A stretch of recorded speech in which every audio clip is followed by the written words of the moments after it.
आउनुहोस् यो भिडियोमा चाहिँ नेपालको टप 4 भनौं फेसबुक युजरहरू हुन त फेसबुक फलोअर्स युजर त धेरै हुनुहुन्छ कि यो पोलिटिक्समा राजनीतिमा फेसबुकमा स्ट्याटस देखि लिएर पोस्ट अनेक कुराहरू पोस्ट गर्नेमा यो कम्पेयर गरौँ है त तपाईहरुले भन्नुहुन्छ होला नि त को बालेन शाह, केपी ओली, हर्क साम्पाङ र महेश बस्नेत 4 जनामा तपाईलाई कसको बढी पोस्ट आउँछ जस्तो लाग्छ?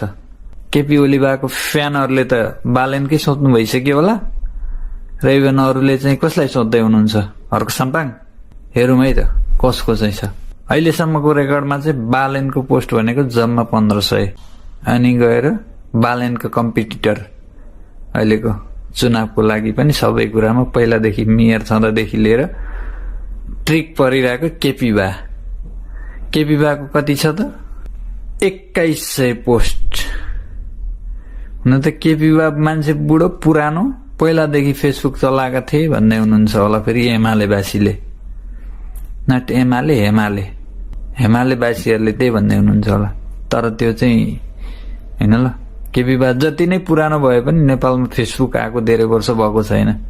इभन म आफैले पनि जान्छु ठ्याक्कै एक्ज्याक्ट डेट थाहा नभए पनि तपाईहरुले भन्नुहुन्छ केपी बाले पहिलादेखि चलाए तर त्यो पनि सम्भव छैन किनकि केपी बालाई फेसबुक कसरी चलाउने भनेर सायद सुरुमा आएन होला पनि।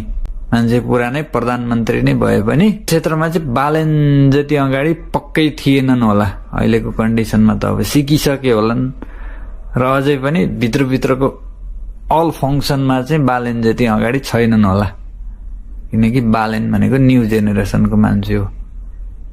त्यो म पनि प्रुभ गर्छु कि मसँगै तपाईहरु मसँग हिँड्ने डुल्ने बस्ने यताउति 8-10 जना 15-20 जना सबैलाई त म भन्दिनँ कि कोही हुनुहुन्छ नि एजुकेसन लेभलले चाहिँ म भन्दा हायर क्वालिटी एक्सपिरियन्सहरु पनि म भन्दा धेरै जुन यो मोबाइल फोनहरुदेखि लिएर याउमा चाहिँ देखिरा हुन्छु।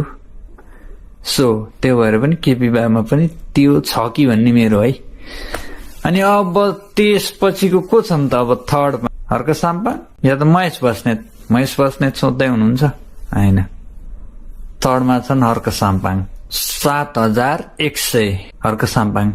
सबसे बढी पोस्ट गर्नेमा त तपाईहरुकै एमालेवासी महेश बस्नेत रहेछन् त 12000 विचार गर्नुभएको थियो। सायद उनी आफू जस्तो बोल्छन् त्यस्तै पोस्टहरु गरे त्यो भएर पपुलर हुन सकेन। त्यो भएर तपाईहरुलाई थाहा भएन र मलाई पनि प्याटोपुटा त्यति मैले पनि हर्क साम्पाङकै होला भन्ने सोचिरहेको थिएँ। यसो हेरेको कता देखिरहेको थिएँ कि एकचोटि त्यो भएर हेरे